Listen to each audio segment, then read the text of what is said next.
Okay, so I'm super excited. Finally the premiere of The Sinner Season 2. I'm so happy if anyone's back from my reviews of The Sinner Season 1. It's been a while since talking to you guys. And for anyone new to this, welcome aboard. So this opens up with a family driving to Niagara Falls, and the car breaks down. Adam, the husband here, already seems loony because he's really quick to just hitchhike as a solution, which not many people would do, and it's immediately shot down by the wife, so it seems like she has more sensibility here. And what I already love about the beginning of this episode is the color tone to it, where you see a lot of these greens and blues, classic Sinner feel to it. It's very dreary. And they check into this motel, and the mother's like, I left my wallet in the car, which we could clearly already tell it's going to be a huge thing, which gets alluded to later in the episode with the detectives, so we'll get to that. But knowing shows like The Sinner, the first episode's so important because it's setting up the scene for everything, so you gotta pay attention to every little detail because you know a murder's coming soon. That's what I loved about this episode is they jumped right to this. And like little details, they get 2 separate beds for the room, which is kind of odd if they're lovers. And we learn that they're just trying to have a good time for the kid here, which you learn his name is Julian. And then overnight, in the first night in the motel room, the kid's sitting in his chair freaking out. And I laughed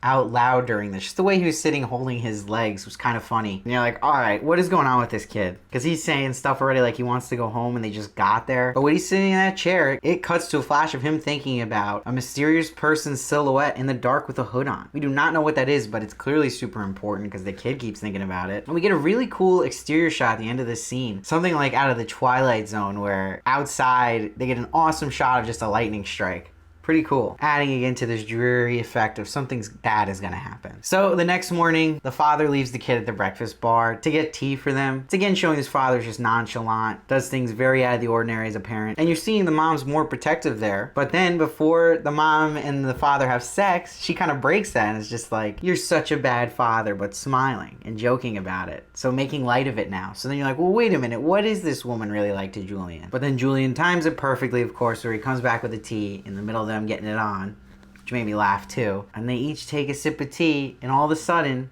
this shocked me. I didn't think it would happen this quick, but the father starts coughing and drops to the floor in the bathroom, and he cracks his head open. And then she sees him in the bathroom, throws up, and then she's coughing and has basically a seizure and is dead. And the kid's kind of freaking out, but he's kind of not. He's kind of frozen there. So you see her kind of like reaching for him. And it was such a chilling, haunting scene because you're like, wait, is this kid behind this? Does he care that they're dying right now? What is going on? Or is he just shell-shocked? But then he kindly turns off the shower, puts the blanket over the mom, and then you're like, what is going on?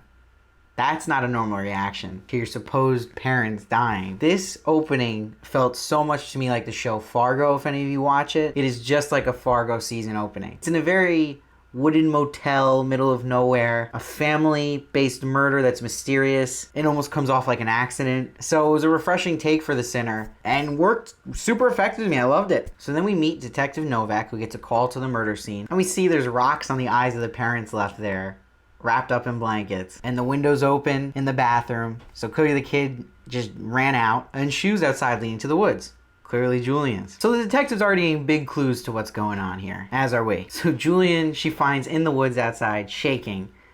Great acting by this little kid. It's definitely gonna be a hard role for him to play and pull off. And I always worry when a show adds a kid to the mix, it can ruin shows. It's kind of a curse. I don't know if anyone watches Bloodline, but that's what happened to that show. But so far, this kid's holding his own. And he pisses himself. So now, it's kind of delayed, but you're seeing more of a normal reaction to something like this by a kid happening now later on. And Novak's catching all of this. So her prime suspect's already right in front of her. Just like that. So this season's already driving to a fast pace real quick. So then everyone's boy, Detective Harry Ambrose, is back, baby, from season 1. Pulls up in his car with his old partner. Familiar face, also from season 1. And we cut to Harry Ambrose at the pub. And the little details already alluding to season 1, which I love, is a blonde woman just his type, staring him down at the bar. And then he looks at his nails again like he always did in season 1, but they're trimmed and there's no black under them anymore. There's a lot of debate last season of what this symbolized and what it meant. Has anyone figured this out yet? Because I haven't. So let me know if you have down below what your theories are on that. But it's got to be something important because they keep showing it. And now we see Detective Heather Novak calls Detective Ambrose up. And she doesn't even know what to call the double murder if she should even call it a double murder. So clearly this doesn't happen in the town of Keller often. It's a very small town. So this is a big task ahead for her. So she's calling the right person. She's asking for help. And she's like, my dad talks about you a lot, and I read about that case with the woman a few months ago. So this is a nice little touch, referring to Cora from season 1 of Sinner and letting us know the time change here. So we're a couple months later from season 1. So that was really important. They got that out early, and I'm happy they acknowledged that and didn't ignore that. Because that is so frustrating to have that confusion of like, okay, how far away was this from season 1 time? You still got to have some continuity here, even though Cora's not on the show at the moment. So she mentions him as an 11-year-old suspect. So you know right away, hearing that, and he knows it, that he's the perfect man for the job. Any big crime involving a kid usually means there's something bad that happened to the kid beforehand.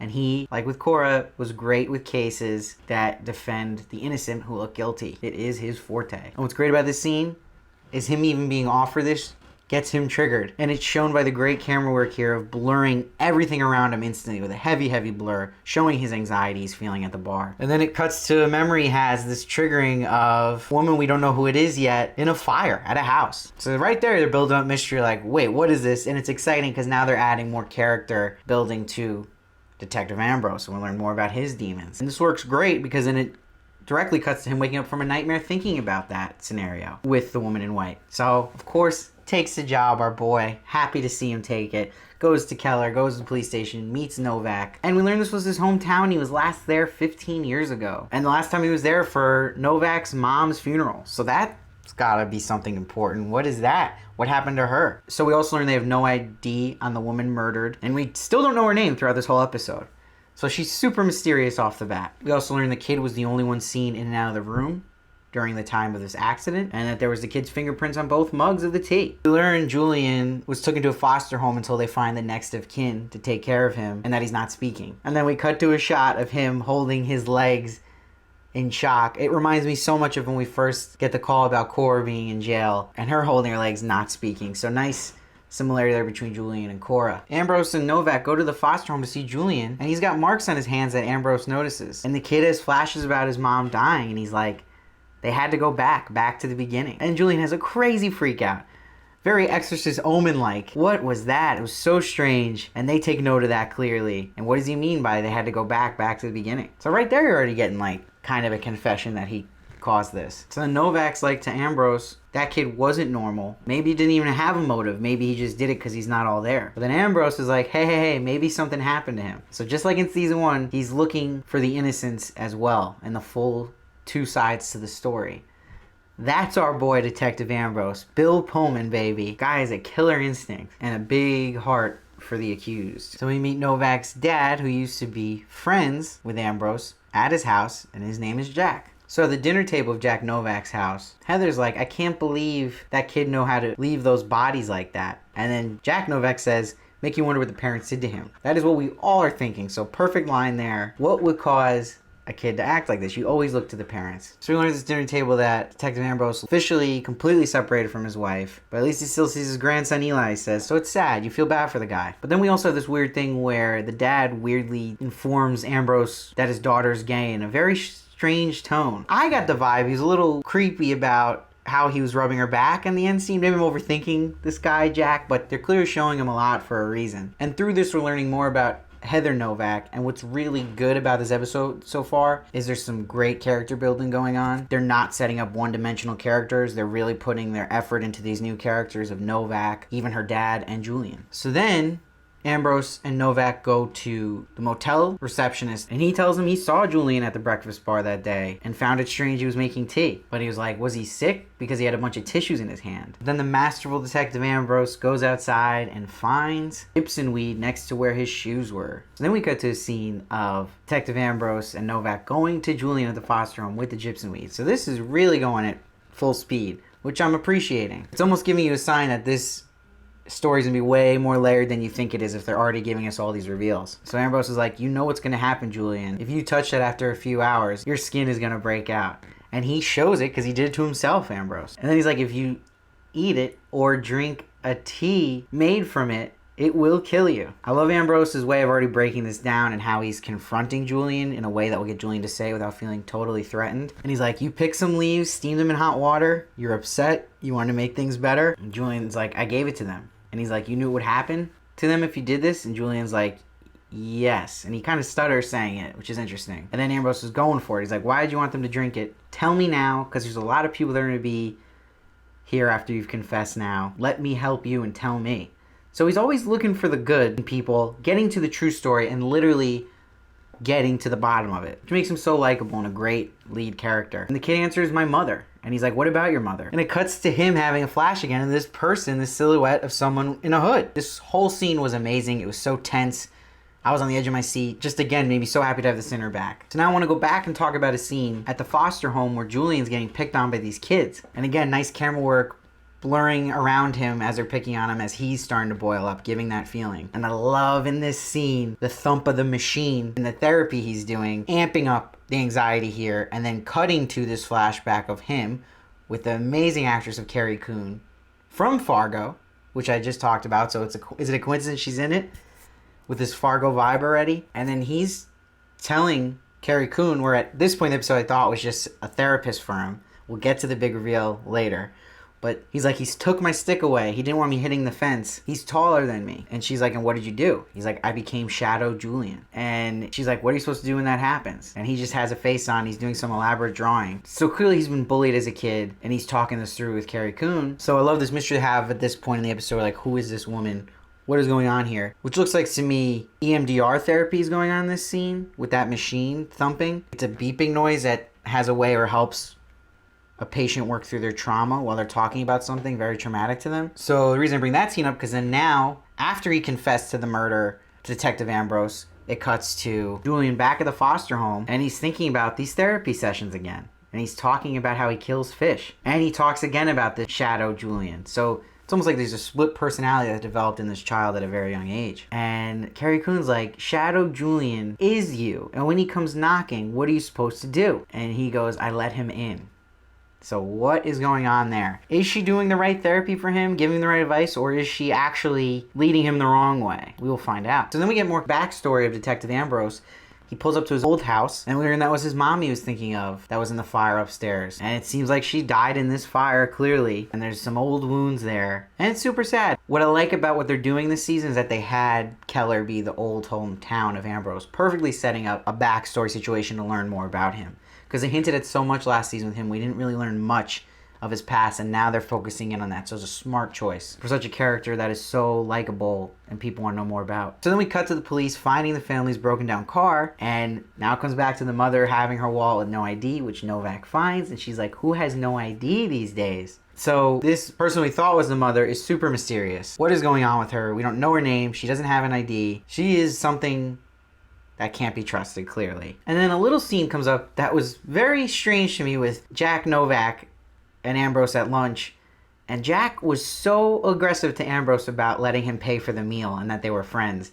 Adding more mystery to Jack. If they just have that scene there's got to be a reason they keep showing Jack acting odd. So we go to the detectives looking at the evidence from the car, and there's no bags of Julian's there. And Detective Novak's like, what kind of parents don't pack a bag for their kid?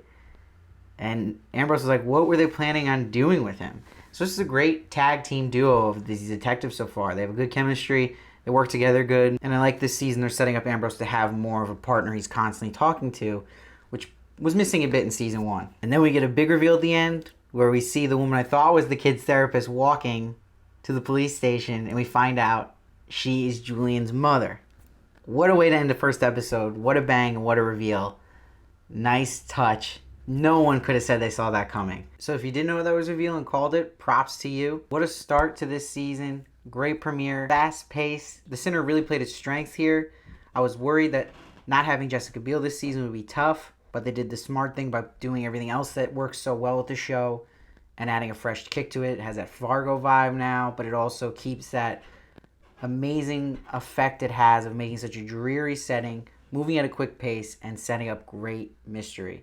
It's one of the best shows at setting up mystery for sure. And now we got one of the best actresses in the game, Carrie Coon, on the cast, which is awesome. If you haven't seen her work before, check her out in Fargo and The Leftovers, both amazing performances and amazing shows. And what I loved about this premiere is it's really showing it's committing to character building, especially with Ambrose, which I'm really excited about. What a smart choice by the writers. What a premiere. I'm giving it a 9.3. I can't wait to see what's going to happen. Let's have your theories down below. What did you think of this episode? Let me know as well. I respond to as many comments as I can. I read each one. So let's get the discussion going. I love to hear from you guys. Please subscribe. My review of The Sinner will be posted right after the episode ends on TV, so you don't want to miss one. And I review a bunch of other shows as well. Sharp Objects, Better Call Saul, Castle Rock, and you can see my Handmaid's Tale reviews, which I really enjoyed doing recently as well. And follow me at Varley1 for more on Twitter and Instagram. See you next time.